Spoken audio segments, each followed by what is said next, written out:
আপনার বাসায় কি 4 বছরের চেয়ে বেশি বয়সের কোনো বাচ্চা আছে? যদি থাকে তাহলে তার বুদ্ধি বাড়ানোর জন্য ব্রেইন বুস্টার কিটটা চমৎকার একটা আইডিয়া হতে পারে। এটা কিন্তু শুধু মুখের কথা না, বিজ্ঞানীরা বলেন বাচ্চাদেরকে পাজল সলভ করতে দিলে ধীরে ধীরে তাদের আইকিউ বাড়তে থাকে। এর পাশাপাশি বাড়বে তার fine motor skill, problem solving ability, critical thinking ability এবং সমস্ত ধরনের কগনিটিভ অ্যাবিলিটি।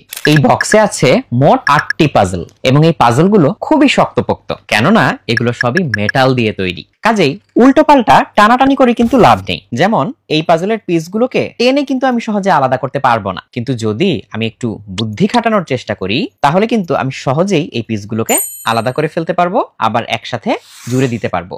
মূল কাজটা এটাই। দেখতে সহজ মনে হলেও আসলে কিন্তু এত সহজ না।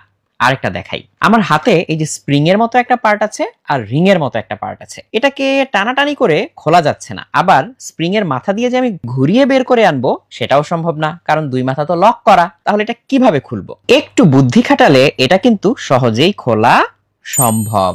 এই যে খুলে ফেললাম। ঠিক একইভাবে বুদ্ধি খাটিয়ে প্রত্যেকটা পাজল খুলতে হবে এবং জুড়ে দিতে হবে। এখানে কিন্তু সবগুলো একই রকম সহজ বা একই রকম কঠিন না। কিছু আছে বেশ সহজ, কিছু আছে আবার মারাত্মক কঠিন। এই পাজলগুলো দিয়ে খেলতে খেলতে রেগুলার কিন্তু বুদ্ধির ব্যায়াম হয়েই যাবে। আমরা বলি ছোটবেলা হলো অভ্যাস গড়ার সময়। একটু ভেবে দেখুন তো, আপনার বাচ্চা যদি একদম ছোট্ট বয়স থেকে মাথা খাটানোর অভ্যাস গড়ে তোলে, সেটা কিন্তু তার সারা জীবনই কাজে লাগবে, তাই না? অনেক বাবা মা কিন্তু এসব বিষয়ে যথেষ্ট সচেতন নন। তারা অনেক সময় চান বাচ্চাদেরকে ডিজিটাল ডিভাইসে ব্যস্ত রাখতে। আপনি সচেতন হয়েছেন তো? একজন স্মার্ট প্যারেন্ট হিসেবে বাচ্চাদের হাতে তুলে দিন ব্রেইন বুস্টার। তার বুদ্ধি বিকাশ ঘটতে সহায়তা করুন। এছাড়া